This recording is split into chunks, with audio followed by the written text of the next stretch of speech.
L'Actuel Ouest, le rendez-vous média, chaque mercredi sur Sun. Et dans notre rendez-vous média cette semaine, on s'intéresse à la revue 303 Art, Recherche et Création, une revue trimestrielle qui s'attache à valoriser entre autres le patrimoine ligérien au sens large, revue qui a vu le jour au milieu des années 80. Pour en discuter avec nous, nous recevons ce midi la directrice des éditions 303, Aurélie Guiton. Bonjour. Bonjour. Merci d'avoir accepté notre invitation. Alors je le disais, revue 303 qui s'attache chaque trimestre à s'intéresser à une thématique au travers multiples prismes philosophiques, historiques, artistiques. Le dernier numéro en date s'appelle Habiter. On va revenir avec vous dans un instant rapidement sur ce dernier opus. Un mot peut-être plus général pour commencer sur la revue 303 qu'on pourrait presque avoir un peu de mal à catégoriser. Sur la forme, c'est un ouvrage assez conséquent, une centaine de pages. Ça détonne, ça intrigue parce que c'est peu commun au final une revue culturelle de cet acabit. L'esthétique est très soignée. On se demande un peu à quoi on a affaire. Est-ce que c'est un magazine? Est-ce que c'est une revue d'art? Est-ce que c'est une publication scientifique? C'est un peu tout ça. La revue 303 existe depuis très longtemps. Donc c'est une revue qui a été créée en 1984. Donc maintenant ça fait plus de 37, 38 ans qu'elle existe. Et elle a toujours conservé les mêmes contours, le même format, le même nombre de pages, plus ou moins. Et on peut dire que c'est un des premiers MOOC. Je ne sais pas si vous connaissez les MOOCs. On peut en dire deux mots. Voilà, les MOOCs, c'est Magazine et Books. Et finalement, c'est un ouvrage intermédiaire entre le magazine et le livre. Donc la revue 303... se collectionne finalement, ce n'est pas un magazine que l'on va jeter une fois qu'on en a lu les contenus. Et les contenus sont pensés finalement pour pouvoir y revenir dans le temps, plusieurs années après, en espérant qu'ils ne soient pas complètement dépassés. Donc on est en phase avec l'actualité, mais avec toujours un certain recul. Alors c'est un format qui est assez au final original et assez rare dans le paysage français peut-être? Oui, alors ce type de revue, tout d'abord, c'est-à-dire une revue qui prend pour point de départ un territoire, ici la région Pays de la Loire, et qui par ailleurs est soutenue par une collectivité territoriale puisque nous bénéficions du soutien de la région Pays de la Loire pour éditer la revue. Et c'est assez rare, aucune autre région n'a de revue similaire. Il y a une revue qui existe en Nouvelle-Aquitaine qui s'appelle Le Festin, vers Bordeaux, mais qui est plus proche du magazine. En tout cas, 303 était la première et finalement est demeurée la seule revue à se maintenir au gré des alternances aussi politiques. Alors, la revue a fait un peu le pari de traiter une thématique globale à chaque numéro, assez transversale, tout en gardant un pied, vous le disiez, un peu dans la réalité, dans l'actualité, sans pour autant être dans la réaction immédiate justement à cette même actualité. Le dernier numéro s'appelle donc Habiter. On va s'y intéresser à l'habitat, au logement, à l'espace que nous occupons.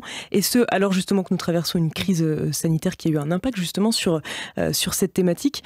Cet ancrage dans l'actualité sur le long terme, un petit peu à froid, c'est quelque chose auquel vous êtes attaché, que vous essayez de reproduire à chaque numéro? Oui, tout à fait. On ne va pas traiter un sujet qui est brûlant. Ce n'est pas notre rôle, c'est pas là qu'on nous attend non plus. On va plutôt attendre un petit peu, d'avoir du recul pour aborder une thématique, un sujet. Et 303, donc c'est une revue culturelle, artistique, qui valorise le patrimoine culturel de la région, mais aussi la création contemporaine et s'intéresse à des sujets de société. Donc on essaye de varier les entrées, les thématiques de chaque numéro en finalement essayant de trouver des sujets qui peuvent avoir un écho par rapport au territoire, donc la région, le Grand Ouest de la France, et résonner aussi plus largement, puisqu'on trouve la revue aujourd'hui dans des librairies de toutes les grandes villes de France, de Belgique. Elle est diffusée au-delà des frontières de la région. Donc on essaye de faire en sorte que les contenus parlent à différentes personnes, aux personnes qui habitent dans la région, qui vont apprendre à mieux connaître ce qui se passe ici, et aux personnes qui ne s'en soucient absolument pas et qui n'ont aucun lien territorial avec les Pays de la Loire, mais qui vont être intéressées par une thématique que l'on va traiter et dont voilà, dont les enjeux dépassent largement des enjeux territoriaux. Vous parliez justement d'entrées diverses dans ce dernier opus. On trouve des réflexions sur l'habitat collectif, l'habitat partagé, sur des quartiers un petit peu désœuvrés dans certaines villes des Pays de la Loire, sur la vie monastique, sur l'absence aussi de logement. Toute cette diversité, elle est aussi permise par les contributeurs qui vont écrire et vont participer à l'élaboration de la revue 303. Comment est-ce que vous travaillez? Comment se fait le contact avec les contributeurs? Comment sont pensées un petit peu les thématiques? Alors, tout d'abord, 303, c'est une association, les éditions 303. Donc, nous sommes une association au sein de laquelle il y a une toute petite équipe de salariés, puisque nous sommes 4, 5 quand voilà, nous avons la chance d'avoir une personne en renfort pour assurer tout le travail éditorial, de diffusion, de communication et toute l'administration en fait liée aux projets éditoriaux. Et nous avons aussi un comité de rédaction qui est composé d'une dizaine à une douzaine de personnes selon les périodes, des personnes qui interviennent bénévolement, qui ont des profils très variés, voilà, écrivains, conservateurs, photographes, anciens libraires, journalistes, critiques d'art. Donc voilà, ce sont des profils variés, des personnes qui sont aussi avant tout très ouvertes et très curieuses de plein de choses. Elles ne viennent pas juste pour parler de leur champ de spécialité, mais aussi parce qu'elles s'intéressent à énormément de choses et qu'elles vont pouvoir nourrir la discussion. Donc on se retrouve tous ensemble tous les 3 mois, 2 à 4 fois par an finalement, ça dépend des années, pour d'une part faire émerger des pistes de sujets, de thématiques que nous pourrions traiter, que nous n'aurions pas traitées par le passé, puisque au bout de 3 décennies, que nous pourrions traiter d'une autre manière. Et pour échanger sur les sommaires tels que nous les travaillons au sein de l'équipe, les pistes d'auteurs, de contributeurs. Les membres du comité de rédaction sont aussi souvent des auteurs, des contributeurs réguliers, pas tous, mais beaucoup écrivent dans la revue, notamment dans la partie chronique, puisque chaque numéro de 303 se compose d'un dossier sur une thématique forte, d'une carte blanche qui est un espace de création finalement offert à un artiste qui a un lien avec les Pays de la Loire, qui y réside ou qui ait été formé ou qu'il ait beaucoup de projets dans la région et dont le travail peut résonner avec la thématique développée dans le dossier. Et puis des chroniques avec différentes entrées, architecture, bande dessinée, art contemporain, littérature, spectacle vivant, patrimoine. Parce que c'est aussi une revue très visuelle qui fait la part belle aux illustrations.